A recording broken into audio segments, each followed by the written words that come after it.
అందరికీ నమస్కారం అండి. నాకు చాలా మాట్లాడాలని ఉంది, కానీ చాలా టైం అయిపోయింది. చాలా మెయిన్గా నేను చిరంజీవి గారికి చాలా పెద్ద థ్యాంక్స్ చెప్పాలి. ఎందుకనంటే మొదటి కథ ఓకే చేసింది ఆయనే.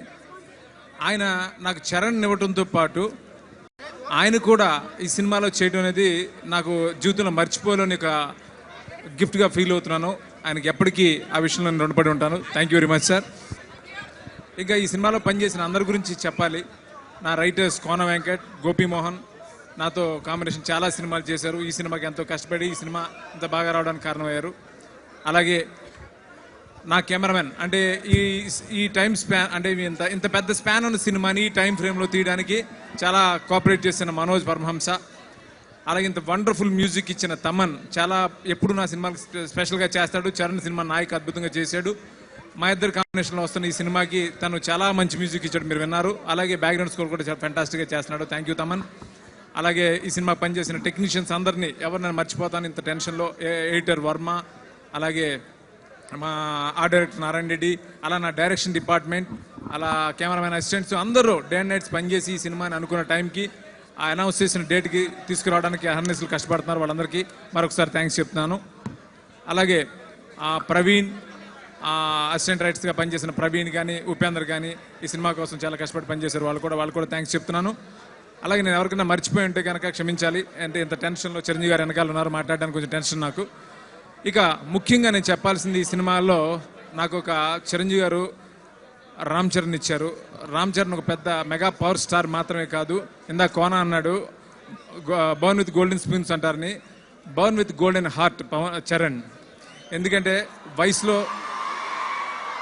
తను చిన్నోడు నాకంటే, కానీ మెచ్యూరిటీలో కానీ, అంటే తన గురించి చెప్పాలంటే చాలా టైం పడుతుంది.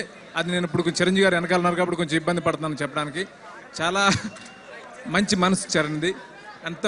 ఎంత పెద్ద స్టారో అంత పెద్ద మనసున్న చరణ్ నన్ను అనుక్షణం సపోర్ట్ చేస్తూ ఈ సినిమా ఎంత బాగా తీయగలిగానంటే దానికి కారణం 100% చరణ్. థ్యాంక్ యూ బాబు.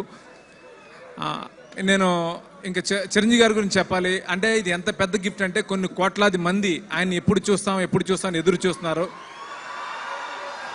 అలాంటి అవకాశాన్ని నాకు ఇచ్చిన ఆయన్ని నేను ఎప్పటికీ మర్చిపోలేను. ఆయన మీద నేను ఫస్ట్ షాట్ తీసేటప్పుడు మొన్న ఒక ఫోటో తీసి పెట్టుకున్నాను, అది పెద్ద ఫ్రేమ్ చేస్తాను నేను. అంత అదృష్టం నాకు కలిగింది ఈ సినిమా ద్వారా. చిరంజీవి గారు నాకు ఇచ్చిన ఈ ఫ్రీడమ్ కానీ నేను 100% దాన్ని కరెక్ట్గానే ఉపయోగించుకున్నాను అని అనుకుంటున్నాను. ఆయనకి రేపు అక్టోబర్ 16వ తారీఖున ఆయన నా మీద ఉంచిన నమ్మకాన్ని పెద్ద ఎత్తున నిలబెడతారని అభిమానులందరూ కూడా ఆశిస్తున్నాను. Thank you very much. అలాగే మా దానయ్య గారు ఎంతో, అంటే ఆయన కూడా పాపం ఎక్కడ నిద్ర లేకుండా ఎక్కడ ఈ సినిమాని ఈ టైంలో రిలీజ్ చేయడానికి ఆయన అంతా కష్టపడుతున్నారు. అలాగే ఎక్కడ ఏం అడిగినా కాదనకుండా అన్కాంప్రమైజ్డ్గా ఆయన ఈ సినిమా ఈ సినిమాకి ఖర్చు పెట్టిన విధానానికి థ్యాంక్ యూ దానయ్య గారు. అలాగే రకుల్ ఈ సినిమాలో చాలా బాగా చేసింది, చాలా బాగా చేసింది. ఇలా అందరు ప్రతి ఆర్టిస్టులు నద్యా గారు అంటే ఒక ఆవిడ డైరెక్ట్ చేసే అవకాశం రావటం, ఇట్స్ ఫెంటాస్టిక్. నద్యా గారు థ్యాంక్ యూ వెరీ మచ్. అలాగే సంపత్, టిస్కా, బ్రహ్మానందం గారు, జయప్రకాష్ రెడ్డి గారు, చాలా పెద్ద లిస్టు. అందరినీ పేరున నేను మరొకసారి థ్యాంక్స్ చెప్తున్నాను. అలాగే చరణ్ పర్ఫార్మెన్స్ ఈ సినిమాలో ఎలా ఉండబోతుందో నేను ఎక్కువ చెప్పను. నిజంగా ఇరగదీసేసి, అంటే ఒకే సినిమాలో ఇన్ని వేరియేషన్లు, అంటే తను అన్ని అద్భుతంగా చేయగలడు. అందరికీ ఒక బోనస్ ఈ సినిమాలో ఏం కనిపిస్తుంది, కామెడీ టైమింగ్ అంటే కింగ్ చిరంజీవి గారు. ఆ కామెడీ టైమింగ్, చిరంజీవి గారిలోని కామెడీ టైమింగ్ ఈ సినిమాలో చరణ్లో చూస్తారు. Thank you very much. Thank you. Okay, requesting heroine Rakul.